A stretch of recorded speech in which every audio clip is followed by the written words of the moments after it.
voyage with the C8 E-Ray. First street data log.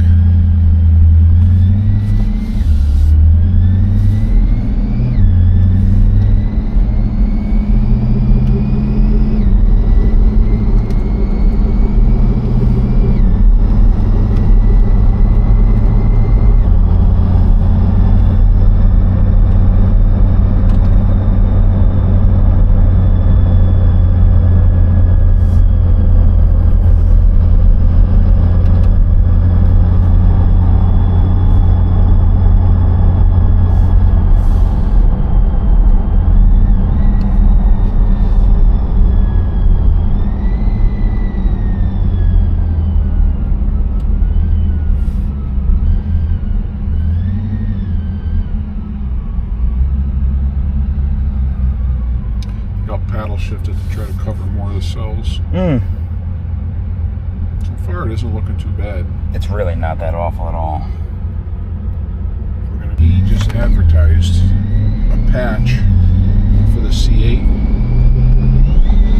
to eliminate the neural network. No kidding. So I'm really excited about that because that will simplify this process majorly and no more buying tokens.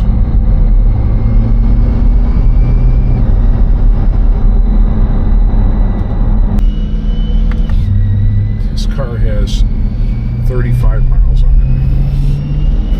it. Oh no, 61 miles. 61, that's the range. I was looking at that too. I'm gonna have to put some gas in this thing.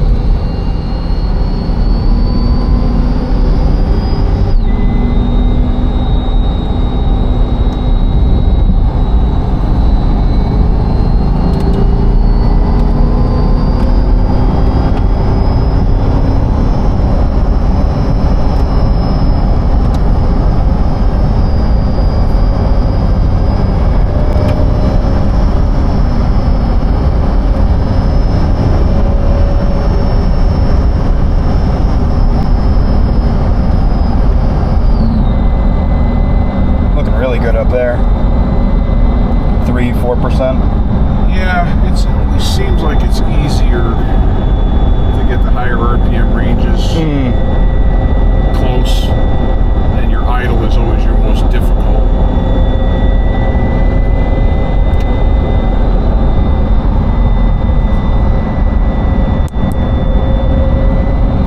Supercharger sounds cool as hell. Oh yeah, it's right behind your head too. Yeah.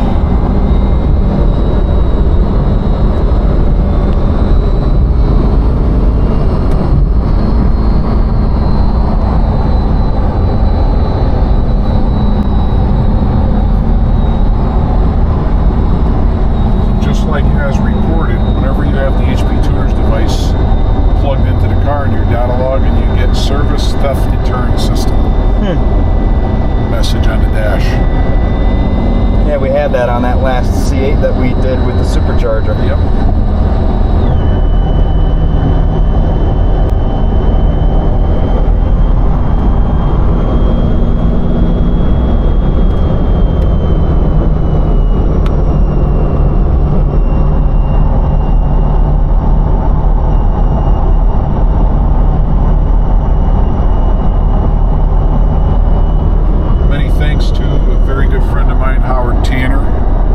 For helping, giving us a decent starting point on this tuning. It's more uncommon than most people understand that the professional tuners are a tight-knit community who help each other whenever we have questions or unfamiliar territory to get advice, and we always help each other out. The public would want you to believe that we're all in competition with each other and we don't talk. Alex Peitz, another good friend and colleague. Who am I thinking of? Ryan Stevens from Guatney Performance. Brett from Prey Porting, Brett Stewart. So, we're a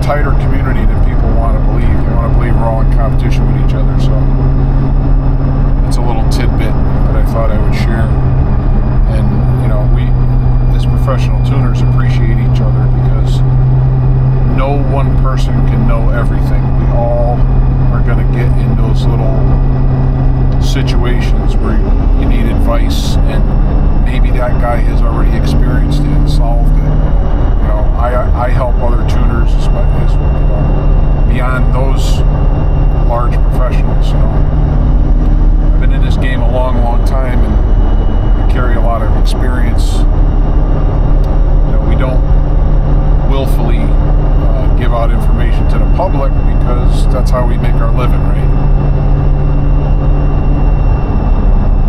If everybody knows what we know, then we don't have a job anymore.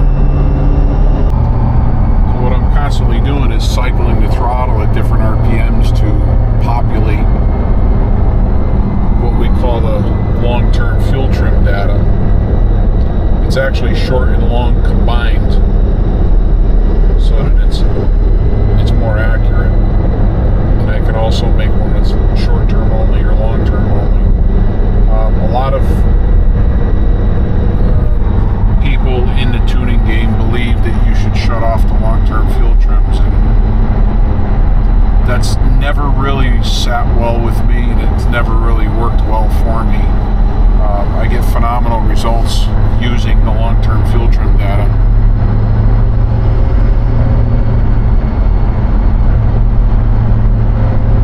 So those cells are averaging the collected numbers, and they're going to be pretty on point for making a correction to our VE tables, or neural network, if you will. And hopefully that translates into very, very close volumetric efficiency tables for this engine combination.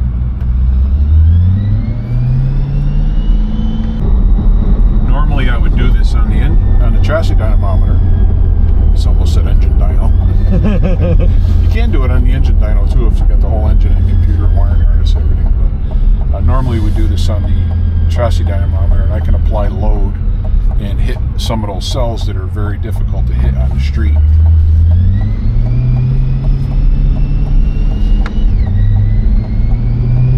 Because I could lock it in a gear and lug it way down. You know, I could fill the bottom rows of the 689 RPMs in there. I can get it down to 600 RPM in gear and load it down and get it to populate those cells.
Dialed in, and then I'll go 2,000 to 5,000, get that dialed in, and go 2,000 to 6,000, and just keep creeping up on it, because the computer's not going to make any corrections at full throttle with an open loop fuel control. These closed loop, you can go full throttle, and then it'll say, okay, your short-term fuel adjustment is 20%. Well, I can go in and put the 20% in the VE table, and the next time I go full throttle, my fuel correction might only be 2%, you know, which is really ideal. So the computer will put the fuel in that's missing, or take fuel out that's when there's too much. And that's why the Mustangs can get away with so much. Mustangs and Hellcats, they have closed loop fuel control, which the Mustangs were the first to have it out of the big three. I'm sure there's other companies that had it, but out of the big three that we tuned, GM, Ford, and Chrysler, there's closed loop fuel control wasn't a thing until the Coyotes came out. In 2011. Yep. Yeah. And they went to closed loop fuel control, and boy, that makes a lot of really bad tuners look good. Oh yeah. You know, and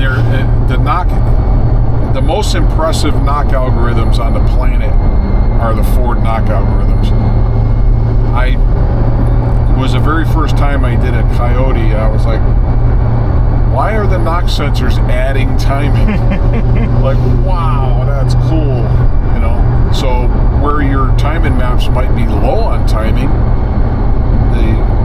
the knock sensors will add timing, and where there's too much, it'll take it away. So it has dual control, where everything else that we've tuned, GM, Ford, and Chrysler, was always able to just pull timing only. They don't add timing. And I think that's still the case. Ford's the only one that does that. I believe so, yeah. Yeah, so that I'm aware of. You know, there may be something out there that I haven't tuned yet and I haven't seen it. All in all, I'm liking what I'm seeing here. So we're going to creep up on it and make little changes. See where it takes us.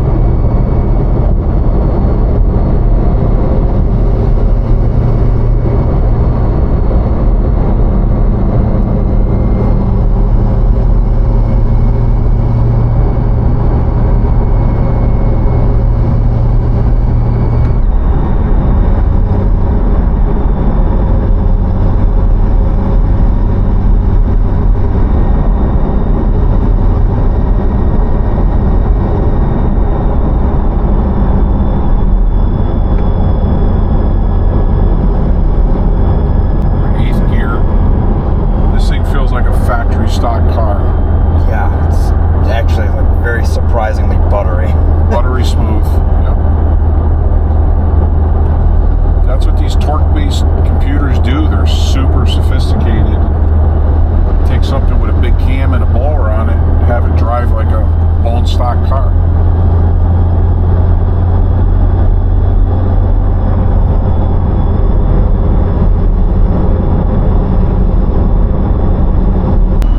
We also have the transmission controller to fine-tune in this too.